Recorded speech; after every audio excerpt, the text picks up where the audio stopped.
So today is fruit harvesting day for my plum tree, and I think I'll give you a little look.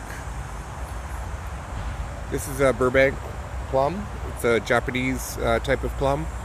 When you grow those, you need at least one other type of plum that's not the same, Japanese plum.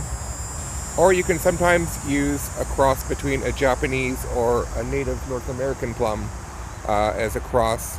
It's just generally the pure North American ones won't set flower at exactly the same time, so it's a little bit more dicey.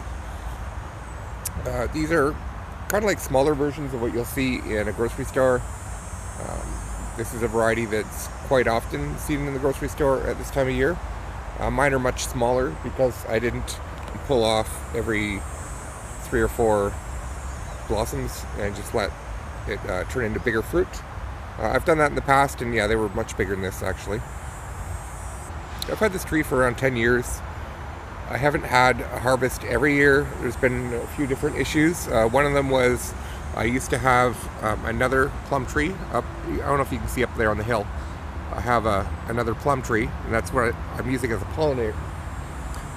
Right now. It's a Shiro plum. It's a yellower type plum. And what I had there before, it died. So once the tree died, I didn't have a mature pollinator.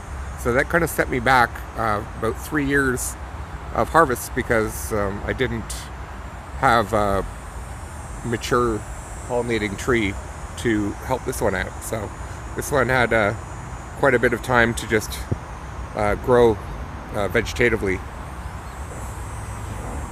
Yeah, it's doing pretty well. The unfortunate thing with the other tree, I didn't get any plums off that. I did grow some plums, but seeing as it's towards the back of my lot, that's more where the animals feel free to take all my fruit, like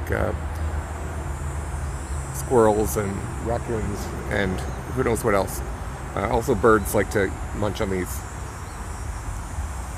So I think I got in this tree, I've already picked maybe 20 or 30. So I don't know how many I have. Probably about 30 or so. I'll have some on other branches. It's starting to really weigh down the tree. See, if I take the weight off, it'll be more upright. Also, another consideration, my other tree before up on the hill, it developed a disease called black knot, which is not very good at all. It'll kill the tree eventually, and that's what happened. Is it developed black knot. I think I had another video on that somewhere, or I was about to. And yeah, I had to saw off the little parts that got black knot, and then the whole thing got black knot, and I had to replace it with that tree up there. I found that when it wasn't fruiting every year, I did start mulching it with wood chips, and I'm pretty sure that's improved. Maybe not just the nutrients, but also more evened out the water, because I haven't really been watering this much extra than what we get from rain, and we've had a couple of fairly dry summers out of the last 3 or 4. So that's about it. I hope next year I get some plums on the other tree to show you. I guess I might as well do a sample. These have kind of a waxy coating. Doesn't really mean anything.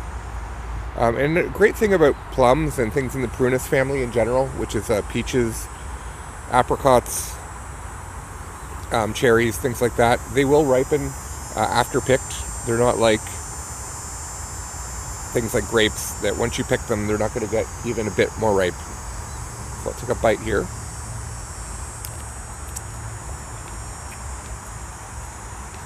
They're very sweet, and they're not super juicy, so they make they're dripping all over the place. So I kind of like that. The pit gets really ingrained in there. I guess it's called a clingstone. But I really enjoy these.